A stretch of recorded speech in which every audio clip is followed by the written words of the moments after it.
एक समय की बात है, एक बूढ़े बाबा थे। वो बचपन से ही भगवान के सच्चे भक्त थे।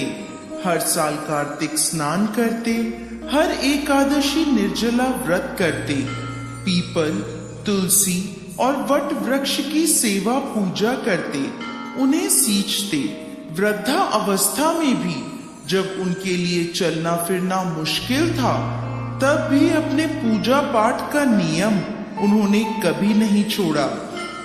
उनकी पत्नी भी भागवत भक्त थी। बाबा के 6 लड़कियां थी। सभी बहुत आज्ञाकारी और सुशील थी। एक बार जब बाबा पीपल में जल चढ़ाने गए तो उसमें से आवाज आई, पिताजी, मैं आपके साथ चलूंगी।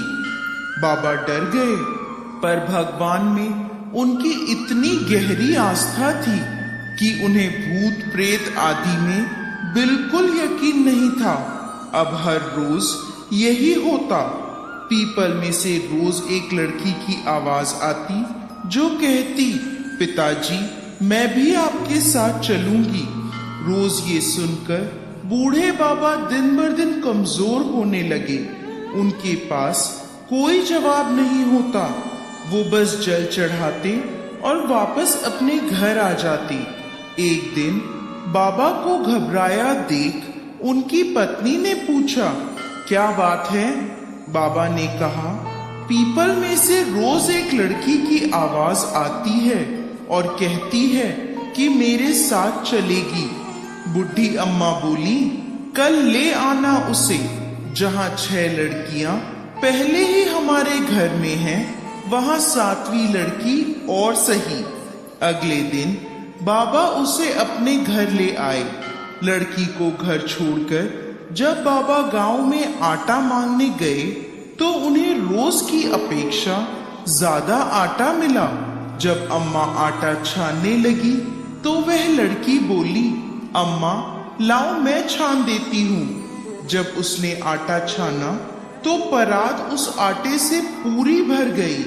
जब माँ खाना बनाने लगी तो लड़की बोली, आज रसोई मैं बनाऊंगी। तो अम्मा बोली, रहने दे बेटा, तेरा हाथ जल जाएगा।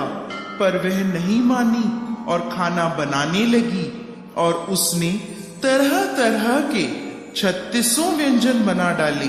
सभी ने भर पेट भोजन किया। बाबा के मन का डर भी छू हो गया था। रात में अम्मा का भाई आया और बोला, मैं खाना खाऊंगा। अम्मा परेशान हो गई, अब खाना कहाँ से आएगा? लड़की ने पूछा, माँ, क्या हुआ? क्यों परेशान हो? अम्मा बोली, तेरा मामा आया है और खाना खाएगा, पर खाना तो सबने खा लिया, अब उसे कहाँ से खिलाऊं? लड़की बोली, आप चिंता मत करो, मैं बना देती हूँ। वो रसोई में गई और मामा के लिए खाना बनाकर ले आई। मामा ने भर पेट खाना खाया और बोला, ऐसा स्वादिष्ट खाना जिंदगी में पहले कभी नहीं खाया। रात को लड़की बोली, माँ, चौका लगा के चौके का दिया जला देना, मैं कोठे पर सोऊंगी।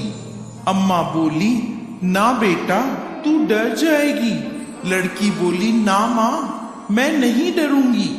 अब वो कोठे में जाकर सो गई। आधी रात को लड़की उठी और चारों ओर देखने लगी तो घर में हर तरफ धन ही धन हो गया। जब वह घर से बाहर जाने लगी तो पड़ोस में रहने वाले एक बुढ़े ब्राह्मण ने उसे देखा और पूछा, बेटी, तू कहाँ जा रही है? तो लड़की बोली, मैं दरिद्रता दूर करने आई थी, अगर तुम्हें भी करवानी है तो करवा लो।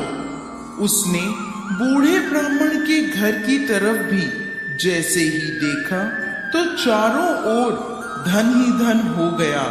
सुबह जब सब उठे तो उसे ढूंढने लगे, हमारी बेटी कहाँ चली गई, हमारी बेटी कहाँ चली गई। पड़ोस का बूढ़ा ब्राह्मण आकर बोला, तुम्हारी बेटी नहीं, वो तो लक्ष्मी माता थी, जो तुम्हारे साथ साथ मेरे भी घर की दरिद्रता दूर कर गई। हे लक्ष्मी माता, जैसे उनकी दरिद्रता दूर करी, वैसे ही सबकी करना। कहानी को कहते, सुनते और हुंकार भरते सब पर कृपा करना। बोलो लक्ष्मी माता की जय।